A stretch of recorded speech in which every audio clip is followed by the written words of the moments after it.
Somewhere between 25% and 35% or whatever of all of the abduction cases are remembered without hypnosis.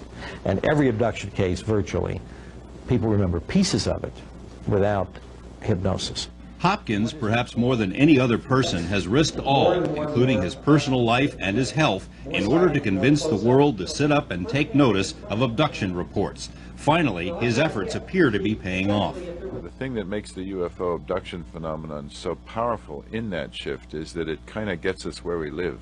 It enters the physical world. It appears to be in the physical world, but once having found us in the physical world, it then drags us out of the physical world. So it is, it's like tailor-made to shatter the arrogance of the Western worldview. Harvard psychiatrist John Mack has taken considerable heat from his colleagues because of his interest in abduction cases, but he's not deterred. Mack recognizes that many scientists simply refuse to believe abductions are real, no matter what. There's a huge amount of physical evidence of what's going on in the abduction UFO world, but there has to be some openness of the receiver to that evidence. It requires, like as one Harvard scientist said, that, well, I have to have a cigarette lighter that was dropped from a UFO. Well, probably they gave up smoking hundreds of thousands of years ago anyway, but that kind of physical requirement, it's exactly that mentality that this is shifting us beyond. Dr. Mack's entrance into the abduction debate makes it much tougher for science to dismiss the subject without looking at the data first. Those scientists who do investigate are often amazed at the scope and similarity of abductee tales. There were beings around me. They were little short beings, but fairly chubby and heavy on the beings, and there was about 4 or 5 of them. And they were busy doing different things as I was laying on the table.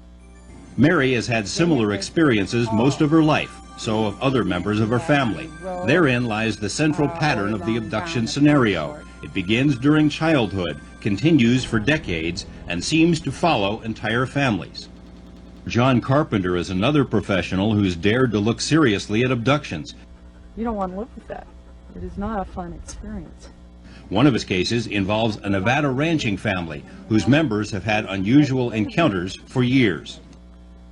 Only come up to my shoulder, and slender, and dark-eyed. What color hair? No hair.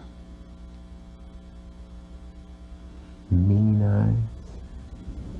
Cold. Looks like a dentist's office. And what makes it look like a dentist's office? Everything comes out of the walls. Hoses. I don't like it here. Are you aware of how old you are? I'm 14. 14. Susan had a reason for being so certain of her age at the time. Because they went between my legs. Nobody's ever done that. Nobody had done that before. No. Well, since you couldn't move, how did they manage that? I spread my legs.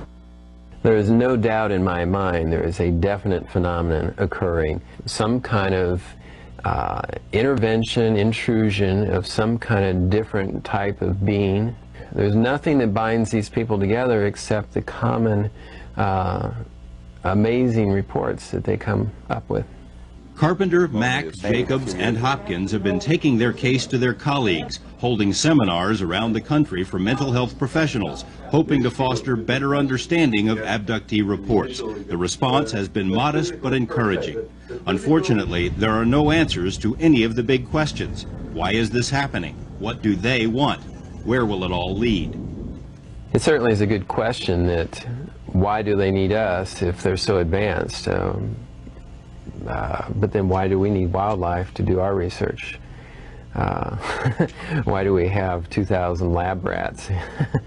Why don't we just create our own animals? There has to be something to do with our spirit, our soul, our brains, something beyond maybe what they can manufacture in the lab. It seems like they're interested also in a relationship with us and some kind of joining with us. We know infinitely more about this, infinitely more about it than we did 10 years ago.